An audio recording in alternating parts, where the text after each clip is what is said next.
Ty jsi na mě hodná, ty mě máš moc ráda. Ty jsi moje nejcennější, ty jsi moje máma. Takže mami, jo, vzpomínáš na to, když jsem chodil do školy. Dělal jsem problémy, dělal jsem zle, dělal jsem všechno podle sebe, všechno opačně. Ty si do ředitelny chodila, mé problémy řešila. Byl jsem neohleduplnej, furt si jenom brečela. Ty jsi to nezasloužila, ty jsi jiná, ty nejsi obyčejná, ty jsi výjimečná. A já pořád nepřestal, průsery jsem stále dělal. Trojky, dvojky, schování, zdi posprejovaný, okna rozbitý. Ale to je už jinak, jsem teď normální. Omlouvám se za dárek minulý rok 11. března, venku celkem teplo. Dělám blbosti ve škole, potom utíkám po chodbě směrem ven, jsem kretén.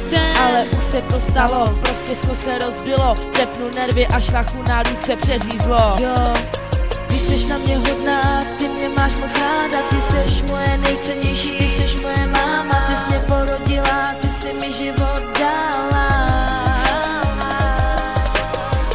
Na mě hodná, ty mě máš moc ráda. Ty jsi moje nejcennější, ty jsi moje máma. Ty jsi mě porodila, ty jsi mi život dala. 11.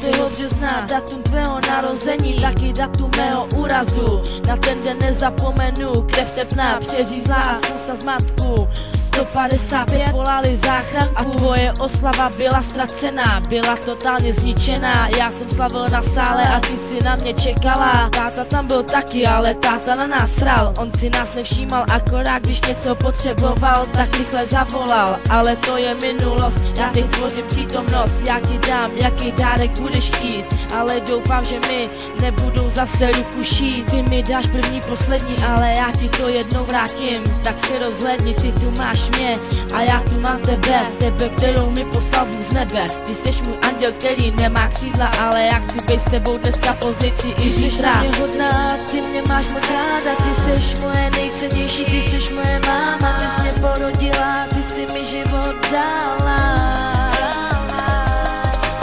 Ty jsi na mě hodná, ty mě máš moc ráda. Ty jsi moje nejcennější, ty jsi moje máma. Ty jsi mě porodila, ty jsi mi život dala. Ty jsi moje nejcennější, ty jsi moje máma. Ta máma, která má fakt blbýho syna. Ten, co tě hodně dlouho potápěl, ale on to nevěděl. On byl totálně blbý, ale teďkon je jiný. Začal chápat slovo rodina, začal tě mít fakt moc rád. A kdo se ptá, tak ten povedenej syn jsem byl já. Já nechci už tě nikdy ublížit, nechci tě ztratit, já nechci tě nikdy využít. Tebe mi nikdo nemůže nahradit. Miluju tě, mami. Ty jsi moje nejcennější, ty jsi moje